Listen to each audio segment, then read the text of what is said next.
Bonjour et bonsoir, chers amis. Une fois encore, c'est moi, Mac Lushimba, que les amis appellent Big Mac. Quelqu'un m'a donné un nom, parce que nous sommes en temps de guerre au Congo, il m'a surnommé le colonel Macintosh. Donc c'est mon nouveau nom de guerre. Aujourd'hui, c'est dimanche le 30 août 2020. Je viens avec un sujet, comme le titre l'indique. Pourquoi l'UDPS tient à tout prix à fabriquer une milice? C'est ça la question. Je vais expliquer, selon d'autres, certaines données que je viens d'avoir venant du Congo, dans les milieux politiques au Katanga et à Kinshasa. Je vais expliquer pourquoi, brusquement, un parti politique qui se présente toujours comme un parti de la paix, Maboko Pembe, mais brusquement, on les voit en train de mettre en place des milices. C'est ce que je vais expliquer. Mais avant que je n'arrive à ce sujet, je voudrais un peu parler du Rwanda, de Kagame. Vous savez, il y a déjà des spéculations qui vont bon train au Rwanda et dans le monde. Que Paul Kagame est malade, en coma, il est déjà mort, on peut dire ce qu'on veut. Mais pour moi, en tant que Congolais, s'il meurt, tant mieux. Mais je peux regretter pourquoi. Parce que cet homme, normalement, il ne devrait pas mourir comme ça. Je pense qu'il doit rester vivant, être arrêté et le faire passer devant les cours des tribunaux un jour pour qu'il puisse répondre de ses crimes en République démocratique du Congo. Il y a beaucoup de gens qui, chaque fois que je parle du Rwanda, des Rwandais bien sûr et des Congolais, qui ne cessent de me dire « Ah, tika makamba ba Rwanda, biso toza ba Congolais, tolo ba makamba Congo, achana na mambo Rwanda, tonge vita au Congo ». Et j'ai toujours répondu que c'est une imprudence. Pourquoi? Parce que ce que le Congo est en train de connaître aujourd'hui, ça n'a pas commencé au Congo. Ce n'est pas un problème congolo-congolais. C'est un problème qui est venu de l'étranger, de l'Occident, là où certains gouvernements, avec certains milieux financiers, ont décidé de mettre en place un mouvement pour venir piller au Congo. C'est-à-dire, tout ce qu'on peut nous raconter sur le génocide du Rwanda, ce n'était qu'une sorte de trajectoire que les pillards devaient utiliser. C'est-à-dire, ils commencent en Occident dans des bureaux, ils viennent en Afrique, ils cherchent où monter leur camp d'entraînement, qui entraînait quand ils ont vu qu'ils étaient prêts. Entrer par l'Est, Ouest, Nord, bien au sud du Congo. Ils ont choisi que la porte d'entrée serait l'Est. C'est-à-dire qu'il fallait d'abord venir de l'Ouganda, entrer au Rwanda, faire leurs histoires, et destination finale, c'était la République démocratique du Congo. C'est-à-dire, même s'il y a eu génocide au Rwanda, tout ce qu'on peut nous raconter, pour les gens qui ont armé Kagame, c'est une histoire secondaire. Ils ne regrettent même pas.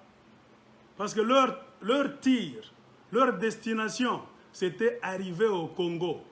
Koutia Bisakayabo au Congo et commencer à exploiter les richesses du Congo. Je pense que j'expliquais un peu longuement dans la vidéo que j'ai faite la fois passée. Maintenant, je vais expliquer comment est constituée donc la gestion de Kagame et du Rwanda. Pourquoi c'est vraiment nécessaire qu'un Congolais puisse le savoir? Parce qu'on dit que ce qui est en train d'arriver au Congo a pour origine immédiate le Rwanda. Pourquoi nos politiciens se butent à des difficultés? C'est parce que ce sont des gens, et beaucoup de Congolais, pourquoi est-ce qu'ils ne parviennent pas à trouver des solutions au Congo?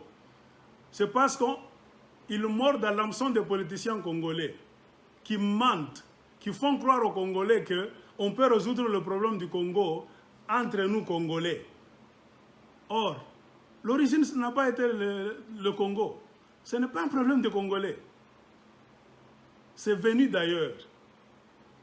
C'est comme une rivière. Tu ne peux pas désinfecter une rivière si on te donne des produits chimiques. Au lieu de la désinfecter, toi tu vas dans la partie, à la partie basse de la rivière. Ce qu'on dit en français en aval. Tu peux désinfecter la partie basse de la rivière. Tes produits chimiques vont donc arranger la partie basse. Mais aussi longtemps que la partie haute de la rivière, que le français appelle en amont de la rivière, d'où vient le poison, il faut y aller, mettre les produits chimiques là-bas. Comprenez pourquoi, dans plusieurs de mes vidéos, qu'est-ce que je dis? Les politiciens congolais ne sont pas des expérimentés, ou bien ils sont seulement des corrompus. Vous avez au moins remarqué, on les a fait asseoir à plusieurs reprises. Négociations, réunions, négociations avec les groupes armés. C'était un jeu interne. Aucun politicien congolais n'a retroussé les manches pour dire que ce problème que nous avons au Congo, ce n'est pas un problème de Congolais, de milices, non. C'est un problème qui est venu d'ailleurs. On ne peut jamais désinfecter le problème qui est au Congo. Le finir, si on est en train de se chamailler là-bas avec les Congolais, les petits Rwandais, les Ougandais, non. Il fallait remonter plus haut. Aucun Congolais, un politicien n'a le courage de le faire. Et c'est ce qui continue à nous donner des problèmes. Comme j'ai dit, le problème est venu de l'extérieur. On a voulu mettre Kagame au pouvoir, on l'a mis. Alors, comment Kagame a dirigé le Rwanda pendant 25 ans? Parce que quand je parle souvent, il y a des gens qui croient que j'invente. Moi, je suis un très grand chercheur. Je lis beaucoup comme un fou. Je passe mon temps à lire, à faire des recherches sur Internet, à contacter des Américains, des gens qui connaissent ce qui se passe dans le Grand Lac. Contrairement à beaucoup de Congolais, il est sur Facebook, c'est pour d'autres histoires. Il a l'Internet, c'est pour les video games. Et quand on lui dit une histoire, ah, Lukuta. Toi, tu ne fais pas de recherches. Laissez-nous vous dire ce que nous cherchons. J'ai montré ce livre la fois passée, Garrison. Je pense que j'ai déjà montré ça à certaines personnes. En tout cas, ça, c'est une revue très intéressante. On y a parlé du Rwanda. Donc, des révélations tellement profondes. Hein? C'est une revue des chercheurs américains. Quand chaque fois je fais mes vidéos, je dis, les chercheurs américains, ce sont des chercheurs indépendants. Les autres sont allés même au Rwanda, ils ont passé là-bas 6 mois. Kagame les a même chassés parce qu'ils ont découvert le mensonge. Ils sont revenus aux États-Unis, ils ont écrit. Donc, pour nous informer, si vous voulez vous informer sur ce qui se passe au Rwanda, ayez l'habitude de lire, non pas des livres qu'on vous présente par « Oh, le gouvernement américain, la France a dit non ». Allez au-delà. Je vous ai déjà présenté ce livre. Clinton Cash, l'argent de Clinton. Cherchez ce livre et lisez. Vous allez comprendre pourquoi les Congolais sont dans le malheur. Et encore un livre pareil. Hein? Rwanda, un génocide en question. Quand nous vous disons que ce génocide-là, on est en train de le questionner. Beaucoup de gens, en France, en Belgique, en Amérique, ils se posent trop de questions. Pourquoi? C'est parce qu'il y a eu trop de mensonges. Ils ne sont pas comme les Africains. Les Blancs vont te donner référence. Lis ce journal. Tel était ministre. Tel Français était de poste au Congo. Telle autre dame de Norvège était en Tanzanie. Elle avait les papiers. Elle avait parlé au téléphone avec M. Tel. Il rassemble beaucoup de données. C'est-à-dire que ce n'est pas une histoire de la rue. Tu lis comme ça, les recherches que doivent faire les intellectuels. Il y a bad news. C'est toujours à propos du Rwanda, le journalisme au Rwanda. Pourquoi Kagame tue les journalistes? Il n'aime pas que les journalistes indépendants vont au Rwanda. Si vous lisez ce livre, vous allez aussi comprendre. Bad news, mauvaise nouvelle. Moi, ça fait au moins 1 année et demie que j'ai ce livre dont on est en train de parler maintenant. In Praise of Blood, de la journaliste canadienne Judy River. In Praise of Blood. Moi, j'ai acheté ça il y a maintenant 2 ans. J'ai déjà lu ça. Quand vous vous plongez, en tout cas, cette femme, on a voulu même la tuer à plusieurs reprises par la junte Kagame. Elle a eu accès à des documents terribles. Donc Kagame ne sait plus même dire non. Son problème, c'est menacer. On l'a suivi. Elle voulait mettre ça en français. Pourquoi? Parce que le Rwanda, le Congo démocratique, c'est des pays francophones. C'est nous qui sommes en train de subir les méfaits de la crise pour que nous puissions lire et ouvrir le cerveau. La France a bloqué ça. La Belgique a bloqué ça. On l'a combattu tellement. C'est pourquoi quand j'ai dit, je vois des politiciens congolais aller en Belgique faire des conférences. C'est là que la Belgique, le roi de Belge a dit, ce sont les gens qui sont en train de vous tuer. Politicien congolais, tu vas en Belgique, tu es même fier. On m'a reçu par le roi. Ce sont des démons. C'est eux qui sont là-bas de tout ce que nous sommes en train de connaître. Judy Rive a fait des recherches. En fin de compte, elle a gagné. La version française sera publiée officiellement ce 3 septembre 2020. Et la vente sera donc effective à partir du 17 septembre. Ne vous inquiétez pas, si vous allez en ligne, vous ne trouvez pas la version française. Parce qu'elle va publier ça elle-même. Elle sera assise dans une salle, elle va signer même. Elle va faire des autographes sur les livres, elle va parler, on va la filmer, et puis on va mettre ça sur les points de vente, en ligne, tout ce que vous voulez. Si vous regardez, elle a écrit des chapitres, il y a des chapitres très intéressants tels que Kagame's Inner Station, la station interne de Kagame, The Rationale of War, l'idée derrière la guerre qu'on a fait au Rwanda, Rwanda digs in, le Rwanda entre en profondeur, Going for broke, donc aller dans une... Broke c'est quoi? C'est deal, comme ce que Tshisekedi a fait. Ils ont fait d'abord des deals avant d'entrer au Rwanda, c'est-à-dire, nous allons te faire entrer au Rwanda. En retour, toi, tu vas me donner quoi? On a demandé à Kagame. The deep structures of RPF violence. Donc, les structures profondes du FPR de Kagame, de la violence du FPR de Kagame. Ce parti, c'est un parti de démons. Ils ont fait trop de violence. Getting away with mass murder at the Bumbia Stadium. Kagame a tué beaucoup de gens, Hutu et Tutsi, dans un stade qu'on appelait de Byumba. Il les avait invités. Comme je vous avais dit la fois passée, Kagame avait déjà pris la moitié du Rwanda. Et il invitait des meetings dans des zones occupées, comme au Kivu, comme ça. Le M23 vient, ils occupent le Kivu, ils appellent les gens dans des stades.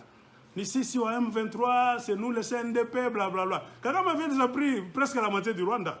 Et c'est ce qui a affaibli le pouvoir de Biarimana pour aller à Arusha commencer à négocier. Ne pensez pas que Kagame était en Ouganda. Et ils sont venus finir les génocides à l'intérieur. Non, ça c'est faux. Kagame appelait des meetings.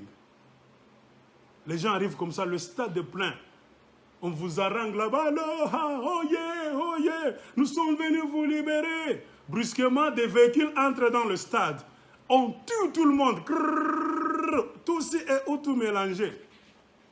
Pourquoi? C'était pour créer une sorte de psychose. Et on va jeter ça sur le dos des Hutus. C'est-à-dire Kagame était dans un stade en train de faire le meeting. Les militaires du gouvernement de Biarimana sont venus tuer tout le monde. Tout ça était préparé à Washington. C'est-à-dire, tue et les tiens et les voisins. Mais nous, en tant qu'Américains, comme c'est nous qui commandons les médias, nous allons mettre l'ONU à genoux. Banque mondiale, Fonds monétaire, nous allons dire que ce n'est pas toi. C'est ce qu'on nous a nourris pendant 25 ans. Comprenez pourquoi si tu fourres ton nez pour essayer de dire la vérité. Si tu es chanceur, tu t'en sors vivant et tu ne retourneras plus au Rwanda. Si tu es malchanceux, Kagame va te poursuivre. On a même donné parfois à Kagame le luxe de poursuivre les gens qui ont la vérité jusque sur le territoire occidental. Pourquoi? C'est parrain. Il y a comme un chapitre de Tutsi Fifth Column, la cinquième colonne de Tutsi. Vous comprenez? C'est-à-dire quoi? L'armée qu'on voyait, l'armée que Kagame a présentée au monde, c'était l'armée officielle de tout le monde. Mais il y avait des Tutsis secrets. Hein? Que même les Tutsis qui combattaient ne savaient pas qu'il y avait d'autres qui étaient dans le noir. C'est ça, ces Tutsis-là, qui ont commis trop de bêtises. Comprenez pourquoi, quand ils ont fini la guerre au Rwanda, la plupart des gens ne croyaient pas qu'ils vont entrer au Congo. Quand ils ont fini, ils ont pris le Rwanda, après trop de massacres, le génocide, tout le monde était fatigué. C'est-à-dire, il y a trop de sang qui a coulé, nous voulons nous reposer maintenant chez nous au Rwanda. Kagame est venu les tenir à l'épaule. Guys, the job isn't finished yet. On n'a pas encore fini le job. Entrons au Congo. Beaucoup ont pleuré, ils ont fui. Parmi lesquels, Kayumba Nyamwasa, même s'il est resté au Rwanda pendant un temps, il était résisté, il ne voulait pas entrer au Congo. Il a fait le mal, je ne le dis pas pour le couvrir, non. Il a fait trop de mal, mais son plan, il ne savait même pas qu'on allait entrer au Congo. Il a commencé à dire à Kagame, ah, après tous ces morts, Kagame, le Congo est trop grand, nous sommes moins nombreux, tu vas nous faire tuer. Kagame faisait semblant de les entendre, tous ceux qui se lamentaient, et il les visitait notamment pour les éliminer. Même quand on parle de James Kabarebe aujourd'hui, James Kabarebe était subalterne. Kayumba Nyamwasa était le boss. Il était le boss de James Kabarebe. C'est Kayumba Nyamwasa qui avait esquissé le plan pour entrer au Congo. Il a reçu les informations. Il n'avait jamais été au Congo. Qui lui a donné les informations? Les Américains et les Belges. Les Belges connaissent très bien le Congo. Je vous avais dit la fois passée. Parce que le Belge voulait pousser la France de l'Afrique centrale. C'est-à-dire les Belges ont échangé les informations avec les Américains. Et Kayumba Nyamwasa, beaucoup de gens, de tous ceux qui sont venus de l'Ouganda, n'avaient jamais mis leurs pieds au Congo. Comment est-ce qu'ils sont allés comme ça, directement? On leur a donné tout. Le Congo, c'est comme ça, entré par ici, il y a des tribus comme ça. Tous. Même si on est en train de créer les tribus de Banyamulenge, c'était dans le plan. Pour que la guerre ne finisse pas. C'est-à-dire, vous n'allez jamais vous reposer, vous les Congolais. Vous voulez dormir, mettre votre pied sur l'oreiller, on vous secoue encore. Il y a les gens qui veulent prendre vos terres. C'est-à-dire, on va vous combattre de toutes les manières. Mais quand je vois d'autres Congolais aller même dans des conférences de soi-disant Banyamulenge, c'est malheureux. Donc, il y a beaucoup de choses à lire. Beaucoup de choses à lire. On va parler de l'assassination of Abiyarimana. Comment est-ce qu'on l'a tué? Vous qui ne parlez pas anglais, achetez ça. Vraiment un bouquin intéressant. Il y a aussi un homme qui a écrit quelque chose. Lui, il a combattu aux côtés de Kagame. Quand il a fini la guerre, le monsieur, il était de l'intérieur. Il connaissait tous les secrets. Je ne sais pas si vous connaissez ce monsieur. Témoignage d'Abdul Ruzibiza. Regardez comment il est. C'est un Tutsi. Il a accepté, il a écrit un livre, un tout petit, son témoignage. Il a même donné son numéro matricule de l'armée. Donc, pour vous dire que ce que moi je suis en train de dire, moi, Abdul Ruzibiza, ce n'est pas quelqu'un de la rue qui a ramassé l'information. Allez demander à Kagame si ce numéro matricule n'existait pas dans l'armée d'Ngotani, FPR. Il a donné sa photo, il a tout donné. Il a dit, Kagame, je te lance un défi. Si ce que j'écris, c'est un mensonge, Kagame, passe devant les micros pour me contredire. Tu nous as induit en erreur, tu es un démon. Un Tutsi de chez eux. Il a écrit une sorte de préface ici. Pourquoi ces livres ne se font plus voir? J'ai eu la chance d'attraper cette copie. Pourquoi? On a tout fait par les Belges, les Américains. Ils ont fait pression sur beaucoup de pays d'Europe d'enlever ce livre du marché. C'est un livre très rare. Si tu as la chance, ce ne sont que des copies. Même en ligne à l'intérieur, Google c'est pour les Américains. Wikipédia, ils ont même menacé Google, Facebook d'enlever cette histoire. Vous voyez comment on veut nous maintenir dans le noir. Ce monsieur, qu'est-ce qu'il a écrit comme préface? Je préfère donner ma photo et mon adresse pour que mes allégations ne soient pas prises pour anonymes et pour éviter que personne n'ait à penser qu'elles ont pour origine des gens ramassés dans la rue, comme l'a toujours affirmé le président Kagame quand il était de passage à Bruxelles. Kagame était de passage à Bruxelles. Un jour, on lui a dit, est-ce que tu reconnais ce que Abdul Rubiziza est en train de dire dans son livre? Kagame a dit, non, ça sont des histoires de la rue. Avant que je ne passe, il y a quelque chose de très intéressant. Donc, Congolais, lisez d'abord. Vous n'allez pas faire cette guerre du Congo si vous ne lisez pas. On viendra vous raconter des bêtises par vos politiciens. Hein? Regardez comme ici. Le FPR Inkotani venait de pousser le régime d'Abiyarimana à la dérive. On va vous expliquer quelle tactique ils ont utilisée pour pousser le gouvernement d'Abiyarimana à la dérive. Ils ont surpris les Hutus. Les Hutus étaient là, oh, nous sommes en négociation à Arusha. Ok, qu'ils viennent, ce sont nos frères, mais ils étaient surpris. Et c'est cette surprise, comme je vous ai dit dans la vidéo passée, qui a fait que Abiyarimana était en Tanzanie. Il est revenu rapidement. Tout était calculé. Ce que disent les Français, à 1 millimètre près. Ce n'était pas le hasard. Même donc, shooter l'avion d'Abiyarimana, qu'on ne vous trompe pas, tout était calculé. C'est un travail de professionnels qu'ils ont fait, ces gens. Et puis, il s'est demandé, pourquoi les crimes commis par le FPR sont-ils restés méconnus? Un Toussia, dans son livre.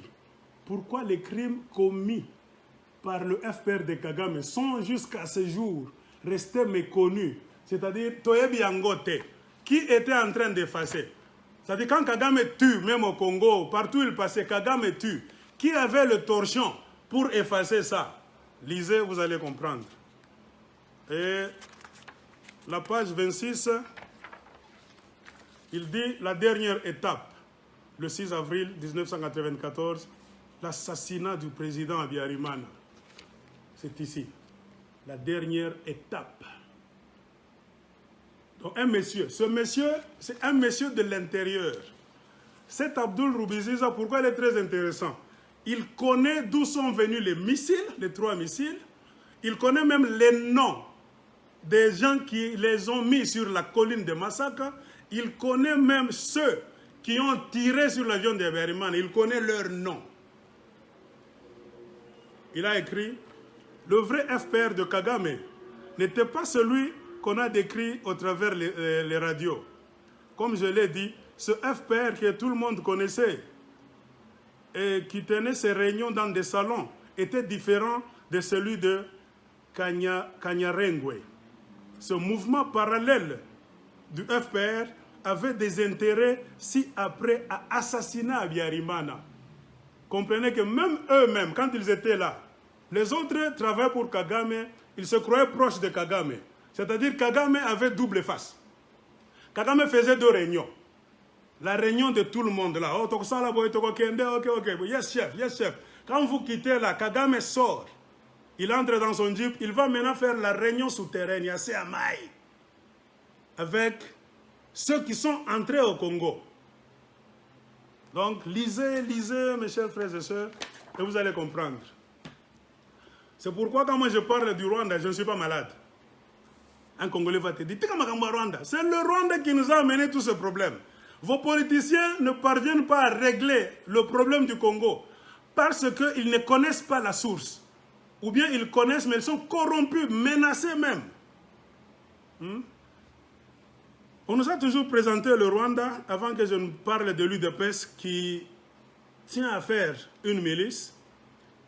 On nous a toujours présenté le Rwanda comme un pays modèle, là où tout va bien, mais j'ai récolté encore le témoignage.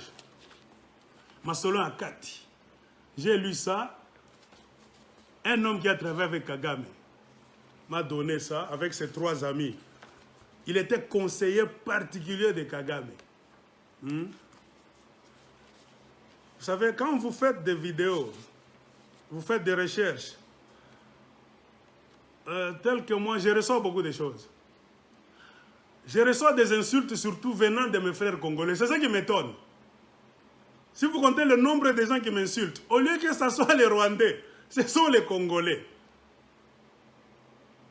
Quelques Rwandais essaient de dire, mais ils font semblant. Et parmi d'autres Rwandais, ils ont dit, j'ai vu ta vidéo. Là où tu as dit, tu n'as pas bien fini. Si tu veux en savoir, le document est ici. Ils glissent ça. Ne cite pas mon nom. C'est ça la vérité. Moi, je travaille avec toi. Quand tu mets ça, même Kagame là au Rwanda, elle saura que tu ne mens pas. Donc, c'est comme ça. Plus tu cherches, plus Dieu va te donner beaucoup d'opportunités. Alors, dans ce livre, donc, j'ai condensé ce qui a été écrit. C'était tellement beaucoup de notes là. J'ai condensé pour que vous puissiez avoir une idée du Rwanda de Kagame. Le Rwanda de Kagame a toujours été présenté au monde comme un pays qui a réussi. Selon donc, les gens qui m'ont donné les infos, ils ont écrit. Mais sachez que tout ce qu'on a présenté jusque-là, ce n'était que du beurre. Pourquoi? Kagame travaille dans un environnement là où il ne supporte pas les questions. Il ne supporte pas qu'on puisse questionner ce qu'il veut faire, ce qu'il est en train de faire. Chez lui au Rwanda. Atauza Mastanaya, Pembeni. Kagame est tellement nerveux. S'il est en train de mettre son plan en action, si toi tu vois que ça va échouer ici, lui il a d'autres idées derrière. Tu t'avances pour lui dire, ah boss, là, tout ça, tu as des problèmes. Il y a un homme qui a travaillé à ce côté, qu'est-ce qu'il a dit? Je questionnais les statistiques sur l'économie du Rwanda. Et c'est ce qui m'a apporté le problème. Ce monsieur questionnait tout ce qu'on parlait des statistiques du Rwanda. Et il a dit, en fin de compte, je me suis rendu compte que Kagame n'aimait pas, ou bien jusqu'aujourd'hui, il n'aime pas s'entourer des gens honnêtes qui connaissent mieux que lui. Je vous ai parlé de la fois passée, de ceci. Si tu connais, tu viens avec ton PhD, docteur, je ne sais en quoi, tu deviens automatiquement l'ennemi de Kagame. Kagame veut qu'on lui dise ce qu'il veut entendre. C'est ce qui fait qu'à un moment donné, il y a des gens qui travaillent, quand Kagame n'est pas là, les gens qui travaillent là dans le cabinet présidentiel, ils faisaient des blagues. Ils disaient, monsieur le président n'est pas là. Ah, mais c'est cet homme vraiment. Comment est-ce qu'il ne veut pas entendre ses conseillers? Il nous a mis ici comme ses conseillers, mais quand nous commençons le conseiller, il ne veut pas nous écouter. C'est-à-dire, il nous impose sa vision et sa pensée. Nous sommes des spécialistes. Vous vous rendez compte? Kagame peut être entouré des gens qui viennent d'Amérique, Canada, Australie, tout ça. Mais même si vous dites quoi, c'est son dernier mot qui va gagner. À tel point qu'on disait, si tu es devant Kagame, ça ne vaut pas la peine de le conseiller. Il faut seulement lui dire, monsieur le président, je viens devant toi. Conseille-moi comment je vais te conseiller. C'est-à-dire, ne le conseille pas. Dis-lui de te dire lui-même de quelle manière il veut que tu puisses le conseiller. Hein? C'est la blague que les gens faisaient dans les couloirs, dans le bureau de Kagame.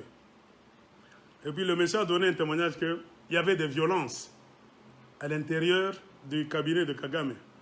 Kagame avait l'habitude de gifler les gens. Il se lève comme ça, même si tu es diplômé, PhD, il te gifle. Il peut même déchirer ta chemise là-bas. Terreur! Les autres sont là, tout ça. Taisez-vous, out! On te fait sortir. Comprenez pourquoi parfois quand on dit que Joseph Kabila a aussi cette habitude, je vais vous dire quelque chose. Il a appris ça de Kagame.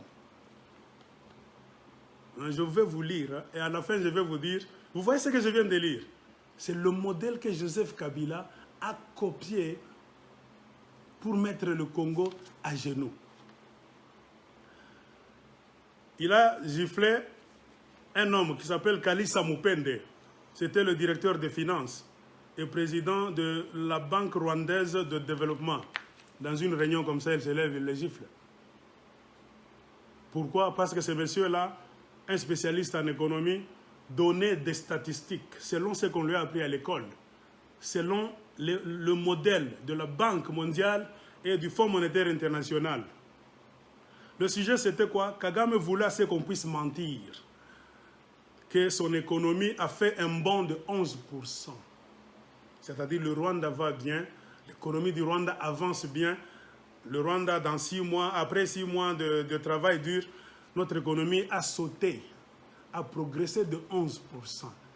Le monsieur a dit, que j'écrive ça. Il voulait établir un document pour publier officiellement. L'homme a dit non. Jamais de la vie. Moi, j'ai étudié, je ne peux pas publier ça. Je suis allé sur terrain.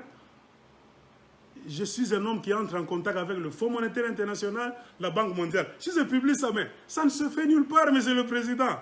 Kagame l'a regardé comme ça. Kapata! Hein, ton PhD là. Kende Konika. Et beaucoup de gens fouillaient comme ça.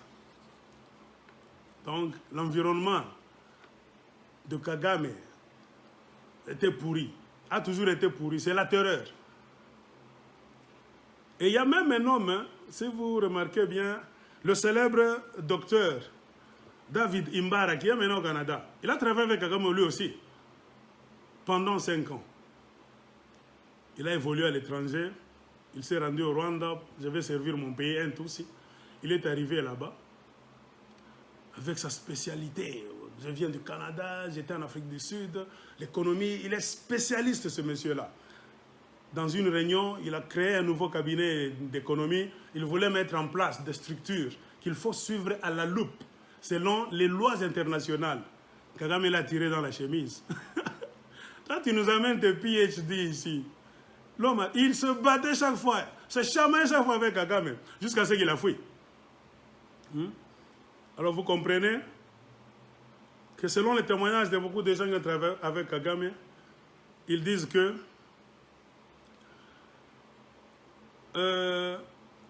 Bill Clinton, Tony Blair et un homme qui était président de la Banque mondiale, un certain Coréen, Jim Jong Kim,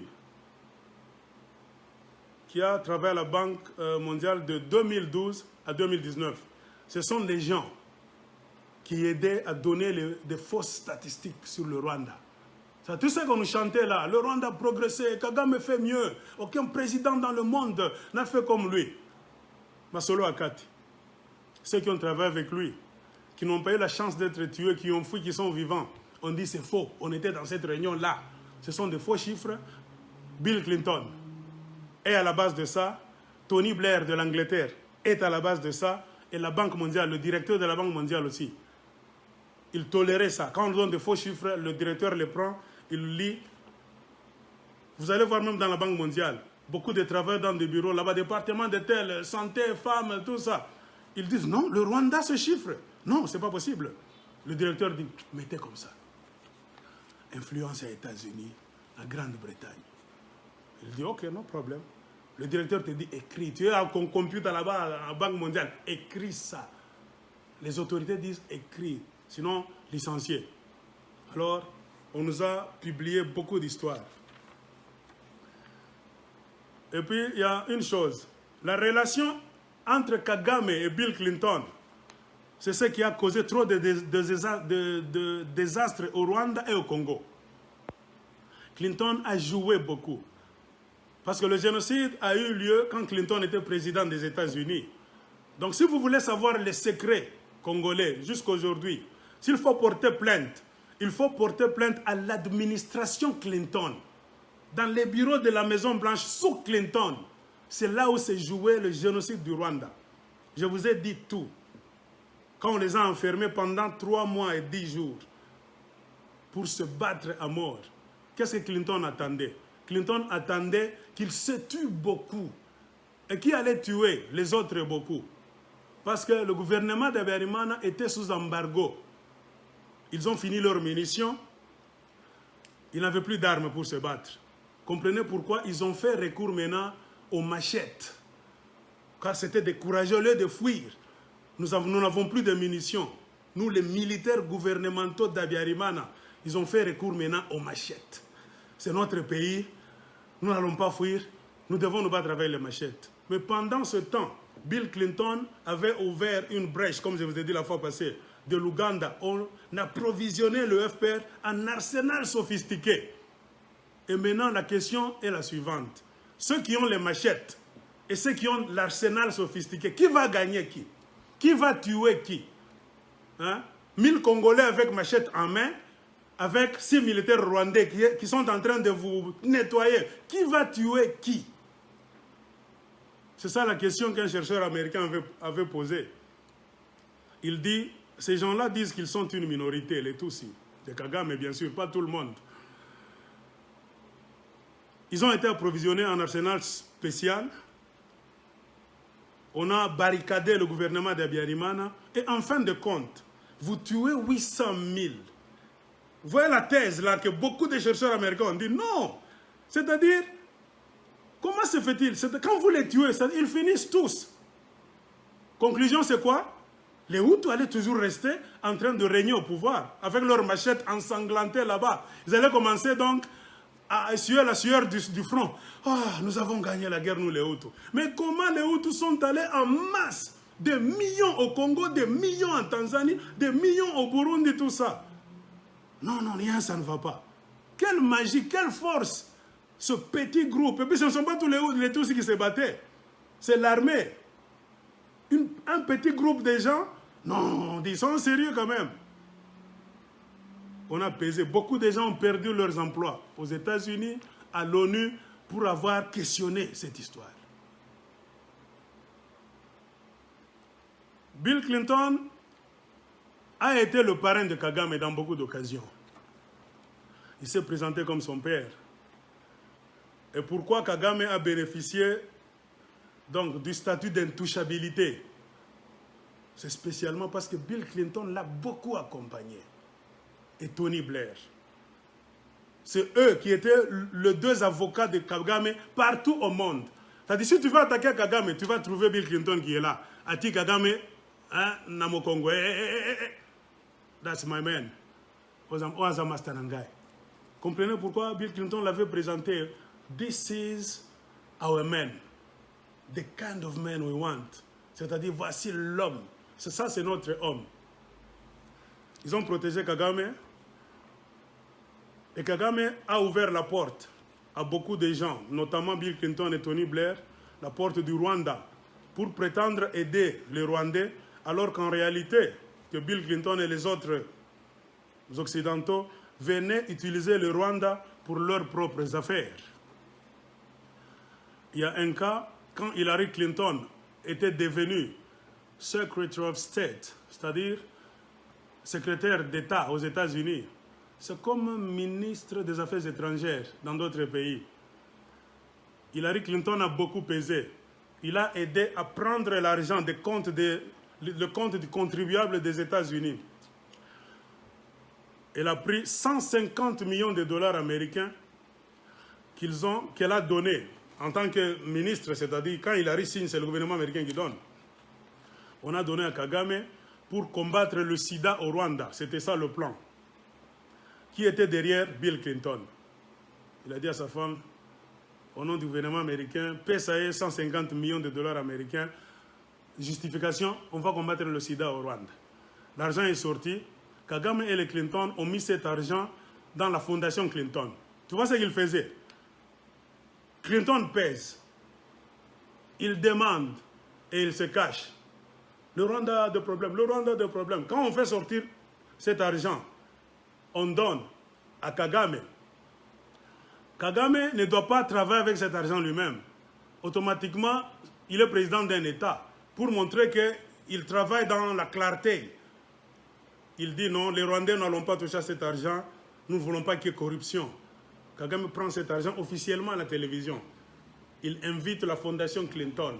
C'est vous les expérimentez en sida, c'est vous qui connaissez tout ça. Ils mettent cet argent. C'est ça qu'ils ont fait à un moment donné. Ils ont mis 150 millions de dollars américains donnés au gouvernement rwandais Kagame a ordonné à ce qu'on puisse déposer ça dans le compte de la fondation Clinton pour travailler afin d'éradiquer le sida au Rwanda. Conclusion, vous savez, ils ont dit, nous voulons faire du secteur de la santé du Rwanda le meilleur de l'Afrique. Ils ont même montré des images. Les gens se sont agenouillés. Oh, en tout cas, Kagame, c'est un champion. Mais à un moment donné, ce que nous ne savions pas, nous tous, que cet exercice se fait souvent à Kigali. Quand vous prenez un véhicule, vous allez dans les provinces, c'est catastrophique. On te dit au Rwanda, quand vous quittez la capitale, vous allez dans des petites provinces, là-bas dans les collines. Il y a carence médicale. Dans plusieurs cas, il y a 50 000 personnes rwandaises, donc 50 000 Rwandais, 50 000 habitants pour un seul docteur.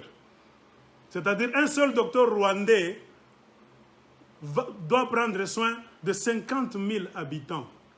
C'est-à-dire qu'ils ont besoin de beaucoup de docteurs. Pourquoi ne pas former les gens? Hein? On te donne l'argent, tu remets encore l'argent, d'où cet argent est venu. Ils ont créé beaucoup de projets. Il y a, par exemple, ce que nous entendions nous tous, le projet de Rwanda 2020, Rwanda 2020. Ils ont créé ça. Ils sont allés à la Banque mondiale. La Banque mondiale leur a donné des indices. Si vous voulez que le Rwanda soit un pays modèle, c'est-à-dire un Rwandais pauvre, le projet de Kagame, c'était quoi? Il a fait écrire un plan à ses ministres de l'économie. Écrivez un plan qu'on va présenter à la Banque mondiale, c'est-à-dire nous voulons qu'en 2020, un Rwandais, nous voulons éliminer la classe pauvre des Rwandais et en faire une classe moyenne. Là où un Rwandais le plus pauvre aura à dépenser plus ou moins 1200 $ américains par an. Ce qui veut dire, si nous voulons faire des calculs selon l'économie, par jour, un Rwandais le plus pauvre doit dépenser 3,20 $.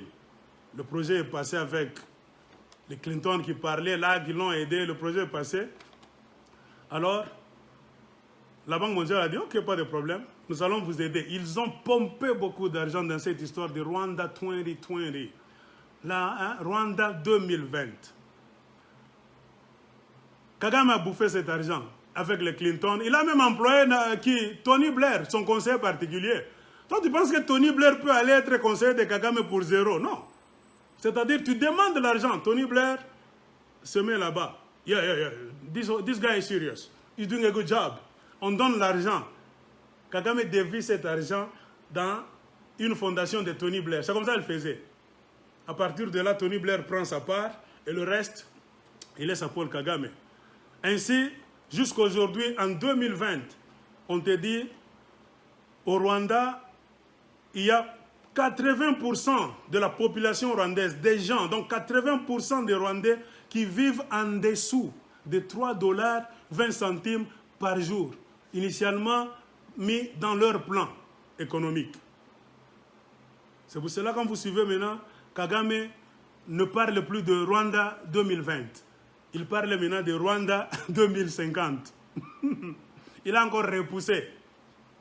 Pourquoi? Parce que selon ce qu'il disait aux donateurs, si on va au Rwanda, tout cet argent qu'on a déjà pompé dans les coffres du Rwanda, rien n'a été fait. C'est pour cela, en stratège qu'il est, avec le conseil de Tony Blair, qui est son conseiller particulier, ils ont dit, messieurs, tu peux changer le 20 là-bas en 50. Ils ont chanté et ils ont changé. Et le docteur Imbara, qui était l'un des spécialistes, qu'est-ce qu'il a dit? Il a dit que les statistiques, normalement, ne viennent pas des gens comme ça. Vous vous asseyez, vous créez. Non. Ce sont des mesures. Donc, placées là-bas par le Banque mondiale, le Fonds monétaire international et d'autres donateurs. Mais Kagame n'entendait pas ça de cette oreille. C'est pour cela qu'il a tué beaucoup de gens qui ont travaillé dans le domaine des finances. Et beaucoup de Rwandais le savent. Si on te nomme ministre de Finances, secrétaire de Finances, dans le grand bureau là qu'on appelle Financial Bank, Financial Ministry, beaucoup de Rwandais fuient. C'est-à-dire, tes amis vont commencer à te dire, ah, Okotikuna, Ah, yoko bimana cercueil. Pourquoi? Ta conscience professionnelle, conscience intellectuelle, tu ne vas pas supporter des mensonges qu'on te fait écrire sur les papiers. Beaucoup ont fui. Il y a même un homme qui avait fouillé. On est allé le rattraper au Malawi. On l'a empoisonné. Beaucoup ont fui. Kagame les a poursuivis, même au Kenya, Nairobi, empoisonnés, tirés dessus. Pourquoi? Ce sont les gens qui ont travaillé, Masolo Akati. En fuyant, ils ont les secrets intérieurs. Kagame doit tout faire pour te chercher. Il va collaborer avec beaucoup de pays pour bazouayo, ba liquider yo. Comment est-ce qu'il le fait facilement? Vous comprenez? Il a les sponsors, les Occidentaux.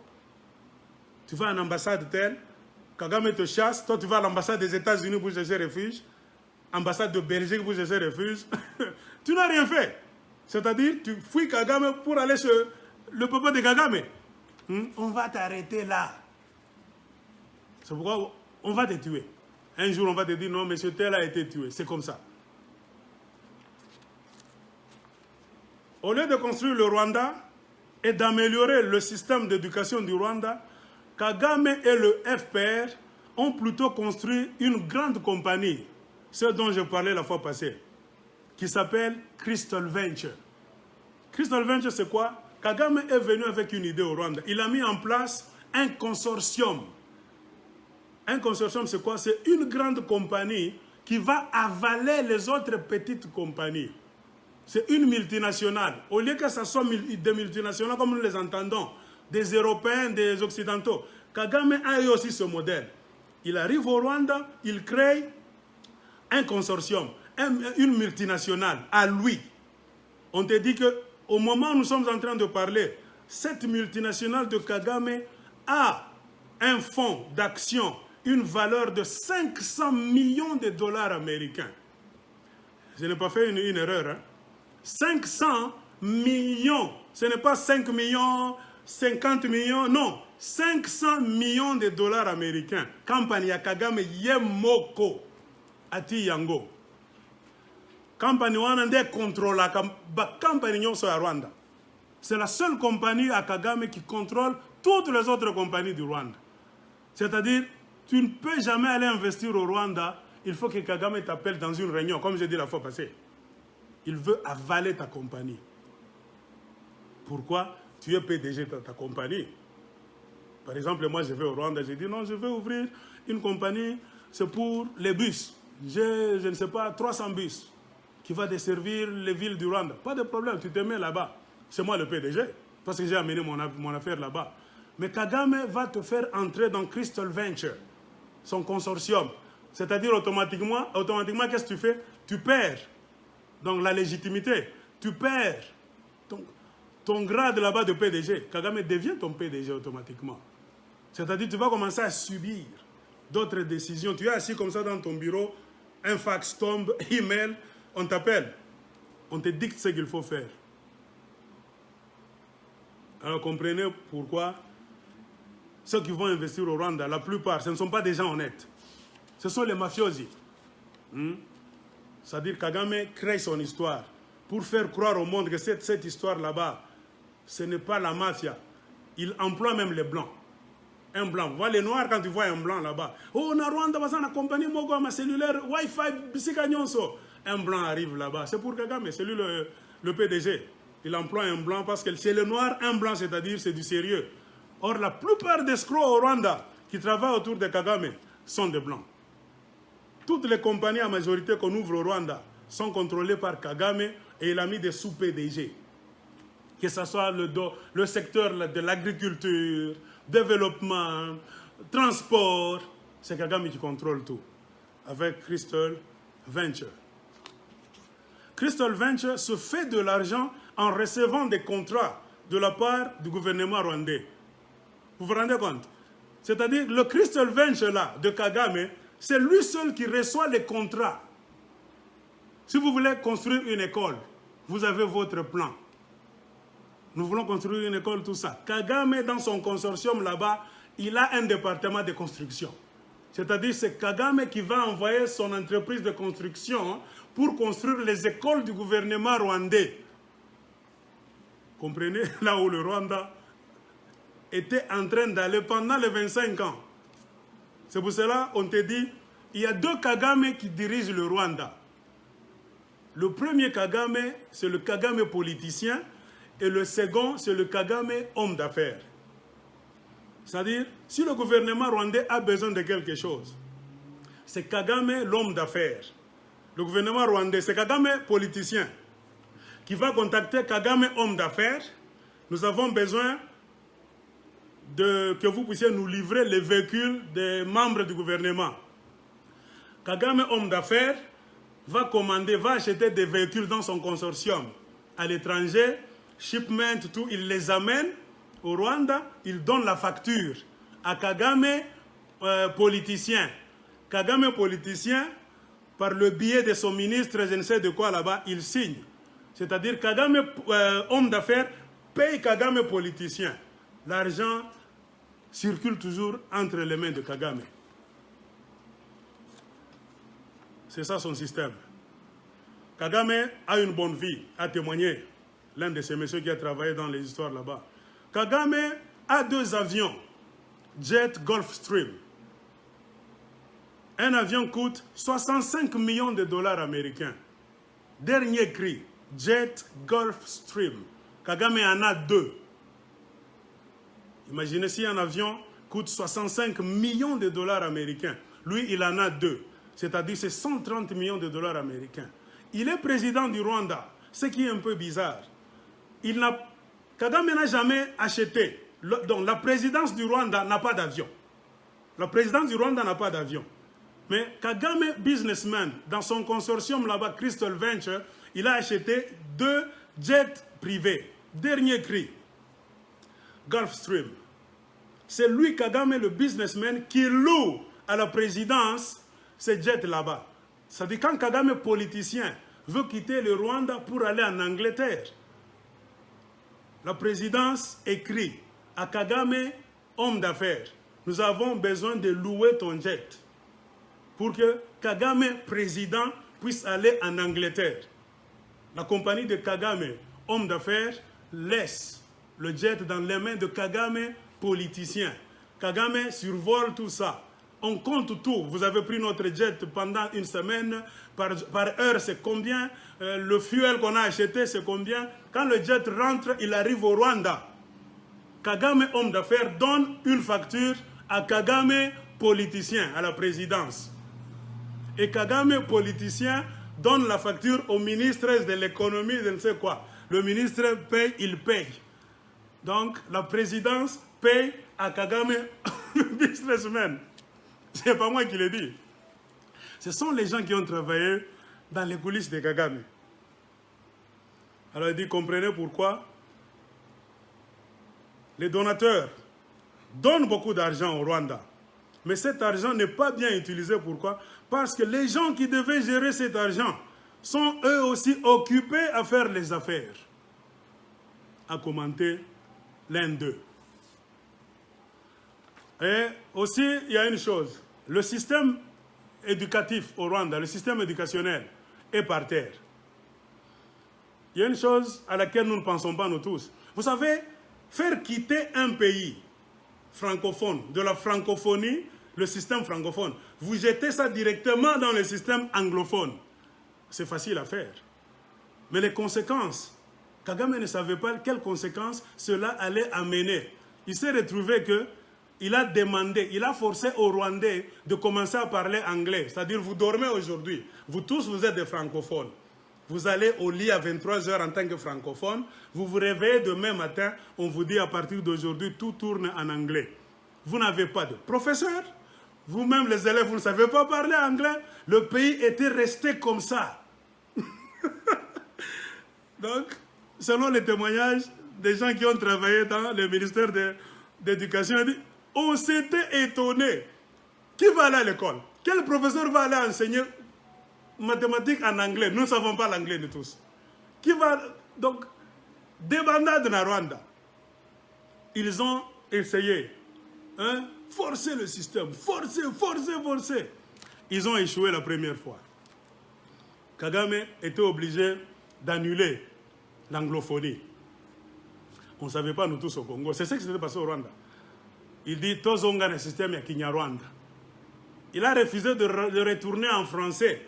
Pourquoi? Parce que lui et les francophones, la France, tout ça, ils ont des conflits. Il ne veut pas utiliser la langue de français.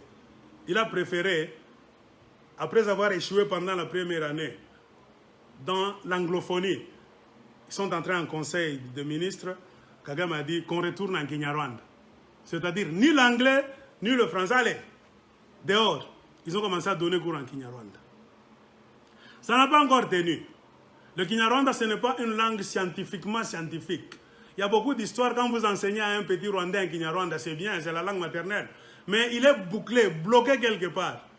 Les gens ont bousculé Kagame. Mais qu'est-ce que tu es en train de faire? Kagame, qu'est-ce qu'il y a? Rentrons même en français, parce que beaucoup de professeurs parlent le français. Kagame a dit niet.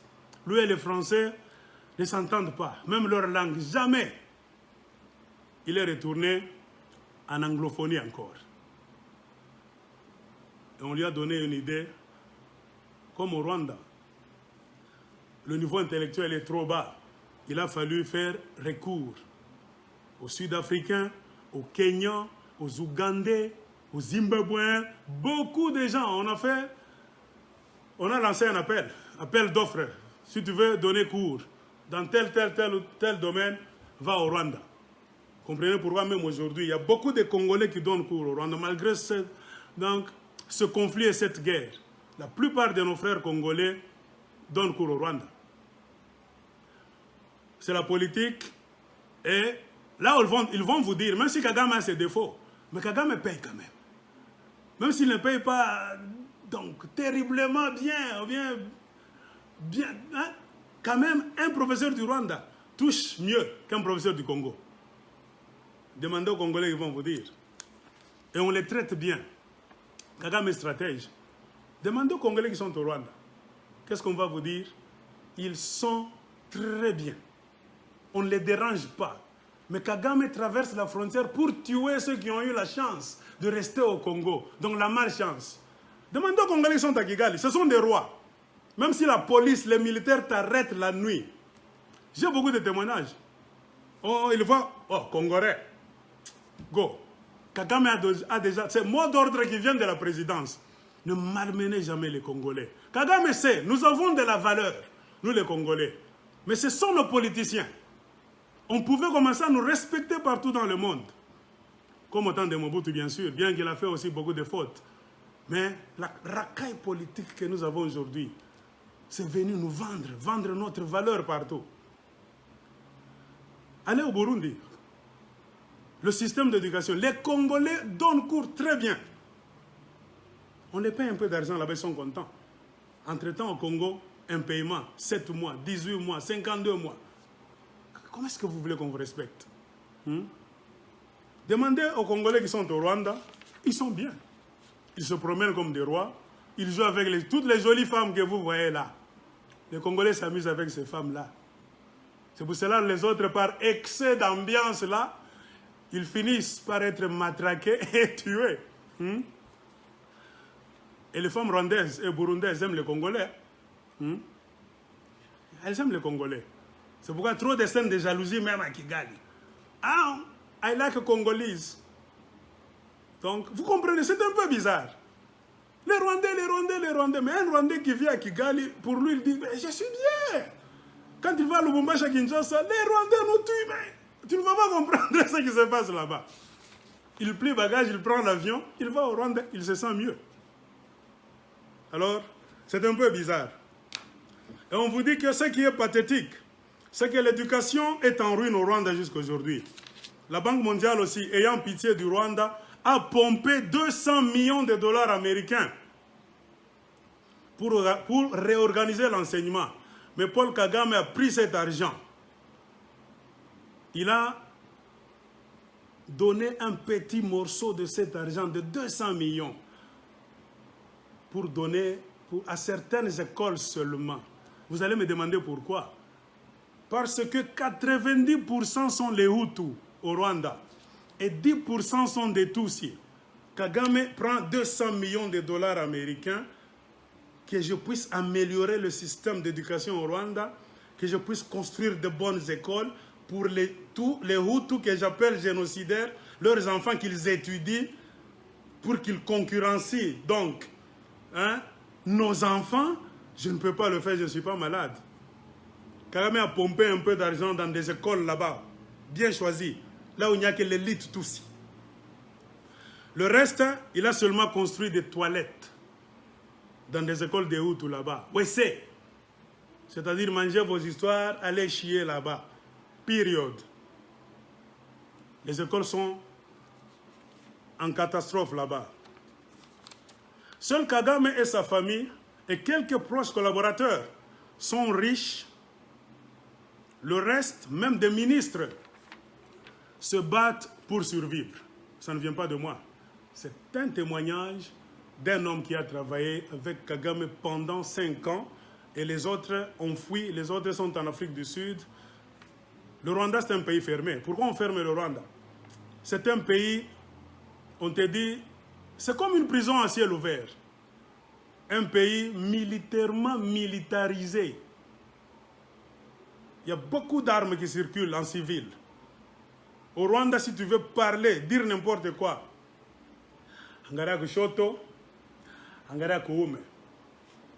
Comme Fabien le dit, Talaku Tseki, Talaku Mambo. Sinon, tu es mort. Kagame ne veut pas emprisonner beaucoup de gens. C'est-à-dire, je vais nourrir des gens qu'il ne fallait pas nourrir. Alors, la procédure, c'est quoi? On te transfère directement de l'autre côté, vous comprenez, au cimetière. Beaucoup de ministres se battent pour survivre. Et vous comprendrez pourquoi la plupart des femmes de ministres au Rwanda vivent en dehors du Rwanda. Pourquoi? Parce qu'elles essayent de faire quelques business pour avoir de l'argent. Car le Rwanda, c'est un pays pauvre. Témoignage d'un autre monsieur. Dans le passé, les fonctionnaires rwandais avaient le privilège d'emprunter l'argent de la banque pour construire des maisons qu'il allait commencer à payer comme rente, comme location. Hein? C'est-à-dire, vous allez à la banque, Kagame a ouvert ce système-là. Vous allez à la banque, vous dites, j'ai besoin d'autant d'argent pour avoir une maison. La banque, c'est la banque de Kagame. Kagame va envoyer le consortium là-bas, Crystal Venture. Tu ne vas pas construire en désordre. Quelque part, Kagame a les mentalités des Occidentaux. Au Congo, il y a trop de désordre. Pourquoi? N'importe qui construit en désordre. Kagame va te dire, ok, tu veux construire une maison. Tu as besoin de combien d'argent? Oh, à supposer, j'ai besoin de 900 000 $ américains. On te donne. C'est un prêt. On ne te donne pas dans la main. Cet argent va aller à la société de construction de Kagame toujours. C'est-à-dire le gouvernement t'autorise à prendre l'argent. On donne ça à secteur, département de construction de Crystal Venture. C'est Crystal Venture qui va envoyer ses spécialistes en construction. Ils vont te construire une très jolie maison que tu vas commencer à payer par mois. C'est-à-dire tu es en train de louer, mais si tu finis tout ce que tu dois à la banque, tu restes avec. C'est pour cela que beaucoup de ministres vivant dans la pauvreté, dans le manquement, ont eu une stratégie. Tous ont commencé à faire louer leur propre maison qu'ils venaient de se construire aux expatriés et aux ONG. Un ministre fait louer sa maison à une ONG ou bien des expatriés.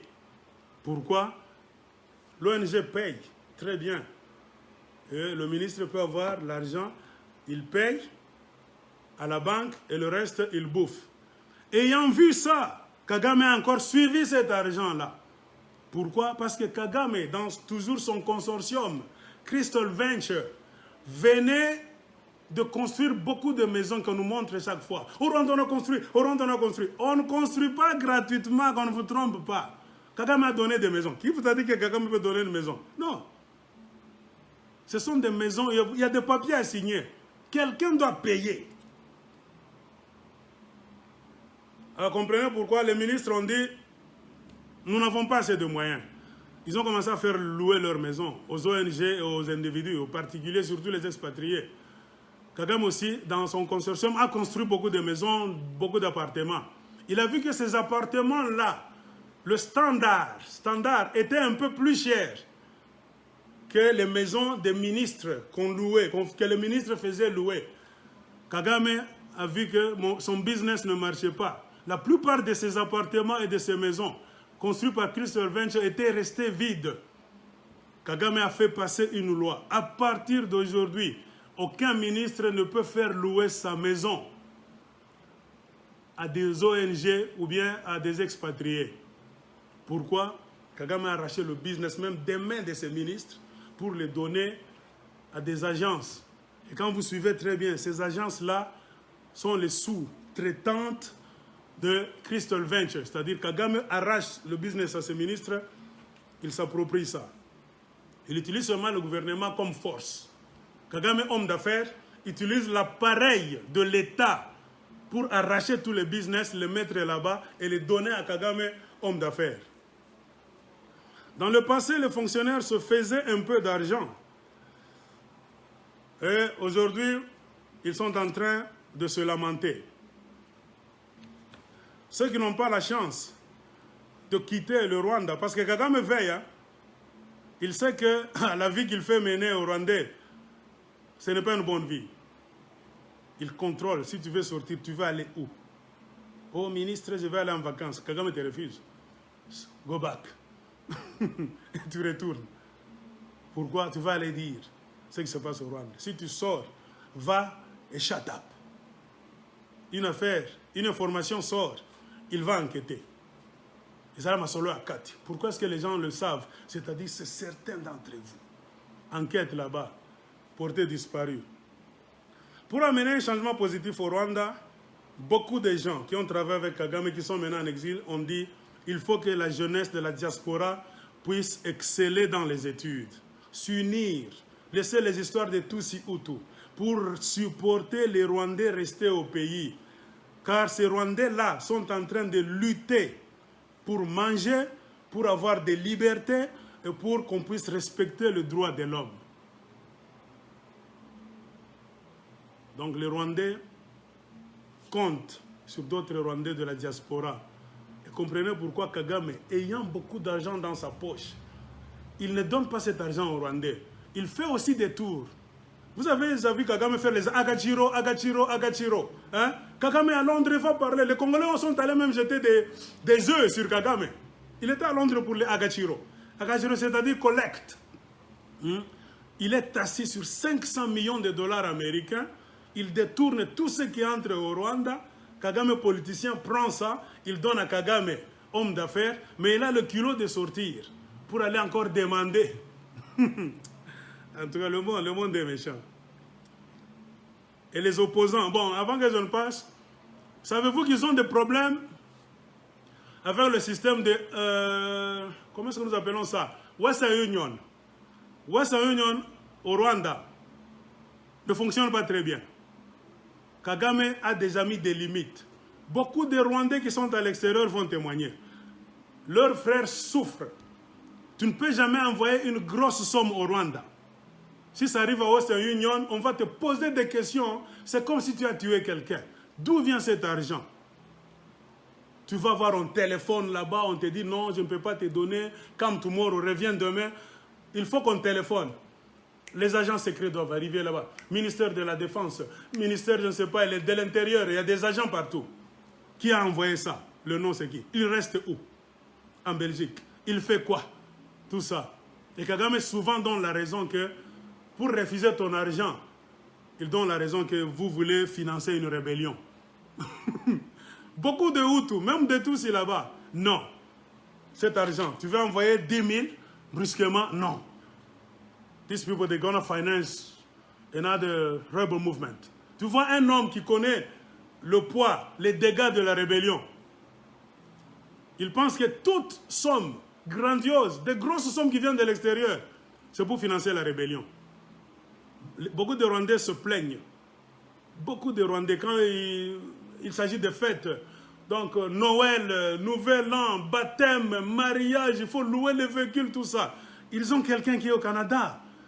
On fait la facture. Grand frère, envoie-nous pour que tout se fasse très bien. Ça nécessitera au moins 10 000 $ américains.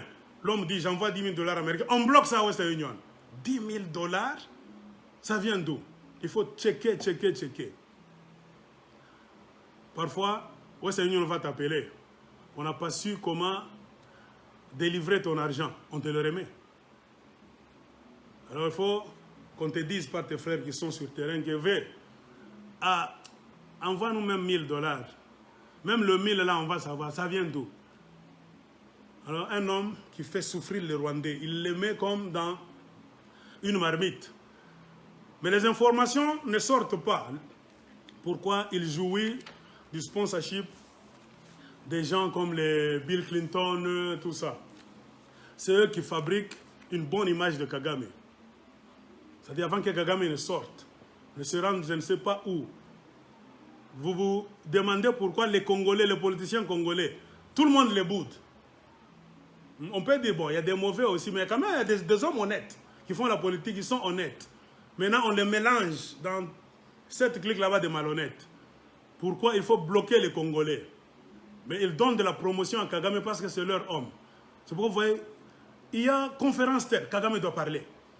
Au Norvège, Kagame doit parler. À Bruxelles, Kagame doit parler. Aux États-Unis, on a reçu Kagame. Beaucoup de présidents africains ne sont pas là-bas. Kagame, on l'invite. Conseil de sécurité, on donne un siège au Rwanda. Un pays qui n'a pas une armée forte, un pays qui a une économie là-bas zéro, un pays qui n'a pas d'influence à lui seul. Mais pourquoi Kagame siège dans le cercle des grands? Parce que ce sont ces grands-là qui l'utilisent. Alors maintenant, la France est en train de se débattre. Comme je vous avais dit la fois passée, il fallait venir bousculer la Belgique de l'Afrique centrale. La Belgique, non, bousculer la France. C'était un complot. Tout ce qui arrive au Congo, c'est le complot des Belges et des Américains. Donc, mettez-vous ça dans la tête. Les Blancs respectent leur territoire. Un Américain ne peut jamais venir chier dans les territoires des Belges. Même si nous sommes indépendants, c'est selon nous. Mais on ne peut jamais venir au Congo faire n'importe quoi par un Américain. Il faut qu'il passe par Bruxelles. Nous croyons que nous sommes indépendants, mais nous ne le sommes pas. On ne peut jamais aller faire n'importe quoi en Côte d'Ivoire. Il faut passer par la France. C'est-à-dire tout ce qui a eu lieu au Rwanda, qui fut pays francophone, pour traverser, entrer chez nous, pays francophone. C'est Bruxelles qui a donné ça. C'est pourquoi la France s'est levée pour essayer de se battre pour ce qu'elle avait déjà eu en bousculant la Belgique. Mais comme la Belgique et l'Amérique ont eu raison de la France, ils ont foutu la France dehors. Comprenez maintenant le comportement de la France. La France veut revenir dans le jeu maintenant. Parce que la France ne gagne plus. Hein? En termes de minéraux, influence, tout ça. L'Amérique et la Belgique ont foutu la France dehors. La France maintenant connaît beaucoup de secrets.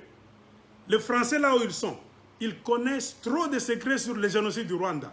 Ils ont commencé avec Chocho, si vous vous souvenez. Ils ont des documents, des preuves, tout. Que c'est Kagame qui a tué Abiyarimana. Ils ont des preuves. Puisque quand on a shooté l'avion d'Abiyarimana, ce sont les Français, c'est Mystère 50. C'était un avion qu'on avait donné par Giscard d'Estaing à Abiyarimana comme cadeau.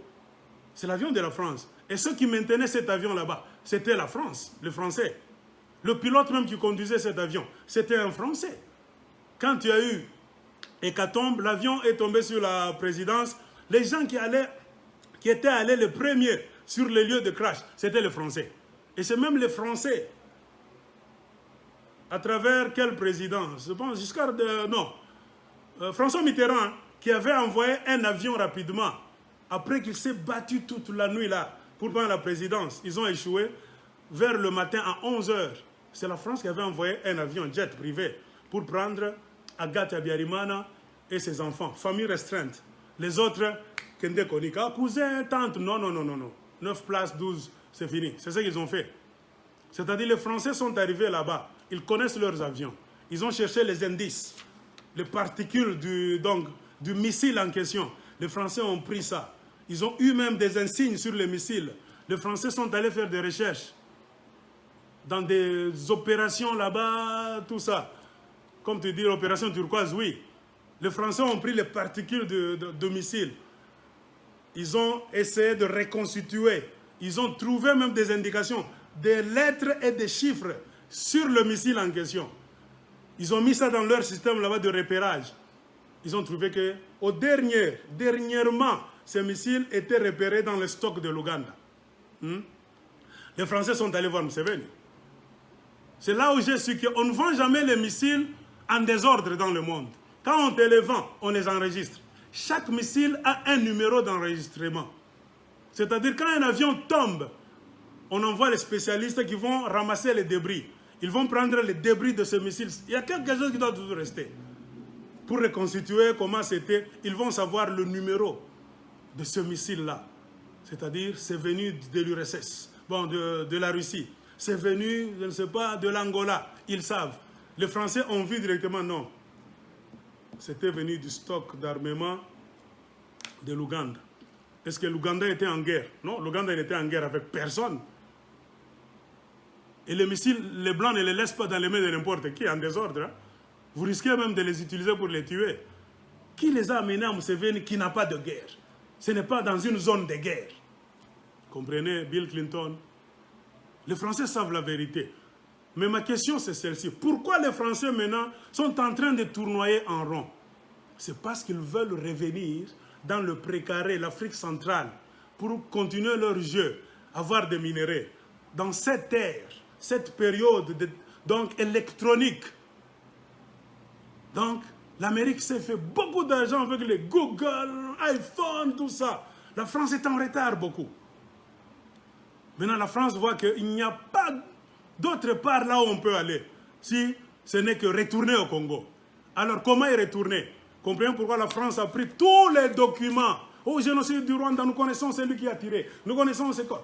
Tout ça, tout ça. La France a pris toute la documentation et l'a mis ça à côté. C'est-à-dire, parce que, au finish, ce sont les Américains qui ont fait ça. La France veut cajoler maintenant les Américains. On a publié un rapport Nangate. Vieux, Congo. Les Français veulent revenir au Congo. C'est pourquoi ils nous ont même arraché la francophonie pour la donner à Louis Mushikiwabo. Aller au Rwanda, on parlait d'abord auparavant un mauvais français. Ils ont tourné le français en anglais. Mais pourquoi est-ce que vous devez prendre l'anglais et la langue française, vous donner encore aux gens qui ne sont plus dans la francophonie? Et aucun politicien congolais n'a ouvert la bouche. Tous des corrompus. Car on te dit, à part la France, le tout premier pays qui parle français convenablement, le plus grand pays francophone du monde après la France, c'est nous. Pas même après la France. Nous sommes très nombreux. Le premier pays francophone du monde, c'est le Congo démocratique, suivi de la France, et puis du Canada, de la Belgique, et les autres commencent à suivre. C'est-à-dire le siège de la francophonie, et ça business nabis. C'est nous qui avons aidé à soutenir cette langue des idiots, des imbéciles, les Français. C'est nous qui avons fait que leur langue existe toujours. Le jour où le Congo va dire « fini la France » et « fini le français », c'est-à-dire il y aura même un tiers de la langue française qui va tomber. Et ça va précipiter la chute de la langue française au fil des ans. Tout ça, il faut qu'un politicien le sache. Il faut menacer la France. Vous nous oubliez toujours. En Europe, là-bas, vous ne plaidez plus pour nous. Fini la francophonie. Vous allez voir comment Paris va trembler. Fini les histoires de francophonie. Le Congo, nous retirons. C'est ce que Kagame a fait. Kagame a fait. Il y a un prix à payer. Hein? Les Congolais, nous sommes intelligents. On peut retaper le système d'éducation en 2 ans. Les Congolais, on s'adapte facilement. Tous les Congolais de la diaspora, Amérique, Canada, nous allons descendre, donner cours à nos frères. C'est-à-dire, on ferme l'université, on ferme les études. C'est seulement l'anglais, 2 ans. Anglais, pas anglais. Faire manger l'anglais aux Congolais. Et puis, 3e année, on rentre maintenant. Tout, on change. Les livres vont arriver. Les livres des États-Unis. Vous allez recevoir des conteneurs et des conteneurs de livres là-bas. Et votre système d'éducation va changer. Pas les bêtises là que les Français et les Belges vous donnent là-bas. C'est en retard. Le système du Congo est en retard. Demandez à vos amis qui étudient aux États-Unis. Tout ça, c'est la merde. Comprenez pourquoi la France, maintenant, fait n'importe quoi. Ils vont même chercher, oh, un Rwandais qu'on vient d'arrêter dernièrement, il a trempé dans les génocides. Ce Rwandais-là ne se cachait même pas. Il n'a rien fait, ce vieil homme-là de 84 ans. Il a même publié un livre, si vous allez sur Amazon, ce monsieur-là faisait des conférences. Il donnait des témoignages, lui aussi. Comment le génocide est arrivé, comment il a fait sa position. Les Français ont donc concocté une histoire rapidement là-bas. On le cherchait pendant 25 ans. Faux. Tout ça, c'est pour s'agenouiller devant les Américains. Please. Peut-être qu'il a vu sa tête à couloir à partir à Rwanda, Tokota. Vous comprenez maintenant? Tu ne peux jamais rentrer au Congo, France. Il faut aller en Belgique. Les Belges vont discuter avec les Américains.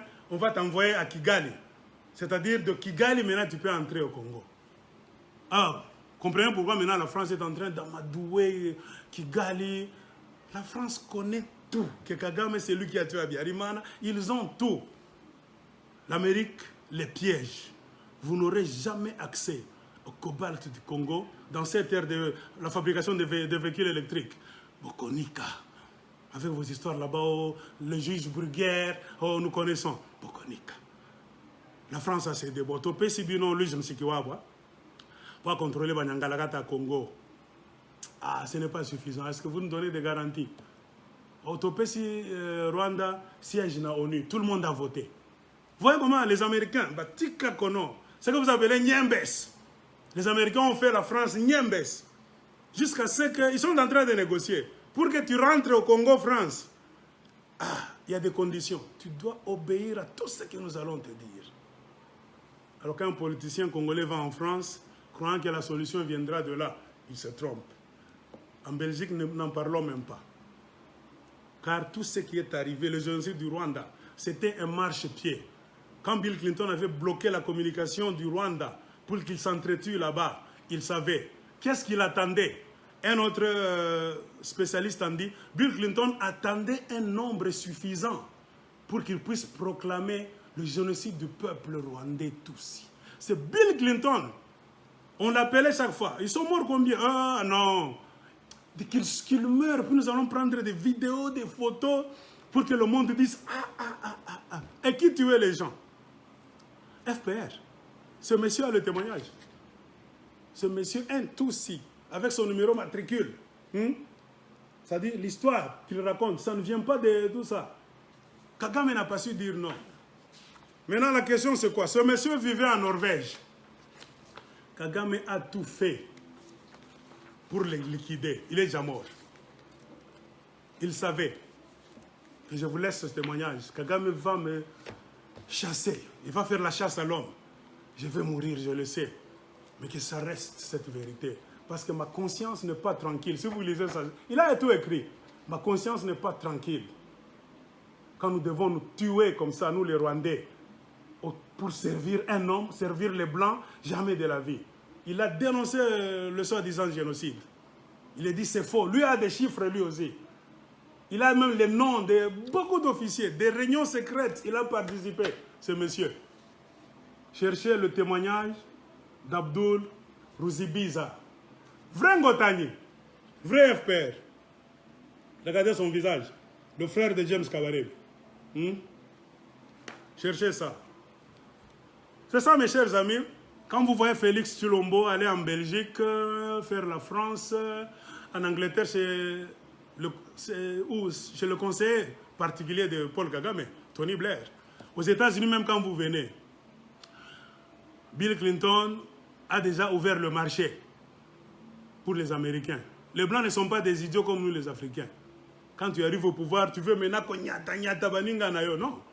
Les Blancs, quand ils arrivent, est-ce qu'il y a l'intérêt des États-Unis dans tout ce que Clinton a fait, même si c'est le mal? L'Amérique gagne. Les cellulaires, nous sommes les number one avec iPhone. Les véhicules électriques, avec Elon Musk, qui fait Tesla.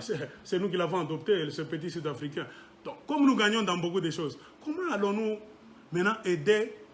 Comment allons-nous avoir l'imbécilité d'aller restaurer la situation au Congo pour que quelqu'un d'autre vienne prendre notre business? Comprenez pourquoi? Comment les Blancs raisonnent? Même quand vous dites Donald Trump est bien, les Clinton. Non, les Blancs sont les mêmes. Quand tu entres dans la Maison Blanche à Washington, campagne c'est autre chose. Quand tu te mets là-bas dans le bureau ovale, sur la table là, c'est là où on va t'appeler maintenant pour te baptiser dans des sociétés secrètes. On va te dire, ok, tu es président. On ouvre des coffres forts. On étale devant toi. Establishment. Des histoires établies. Les Américains appellent du establishment. On a déjà établi. On ne touche pas à ça. C'est ça même le fondement, la fondation des États-Unis d'Amérique. Que tu sois démocrate, républicain, indépendant, c'est nous les Africains qui applaudissons. Non, les Clinton sont mauvais. Donald Trump a dit. Qu'est-ce qu'il a dit? La guerre ne continue pas au Congo. Est-ce qu'on ne tue pas les gens? C'est comme ça avec l'Amérique. Même, comprenez pourquoi Obama était là. Le premier noir. Quel noir d'abord? Les 50% blancs, 50% noirs. Et c'est sous Barack Obama qu'on a déporté beaucoup de Noirs. On les a retournés en Afrique, en silence. L'avion venait la nuit à l'aéroport. Le bus fourgonnette allait dans des prisons de l'immigration. On prend les Noirs, secrètement, on les retourne en Afrique. Mais Barack Obama était toujours occupé à faire des discours là-bas. Donc, beau. Il parle là-bas, les gens pleurent, mais il déporte les Noirs. Alors, chers amis, c'est comme ça.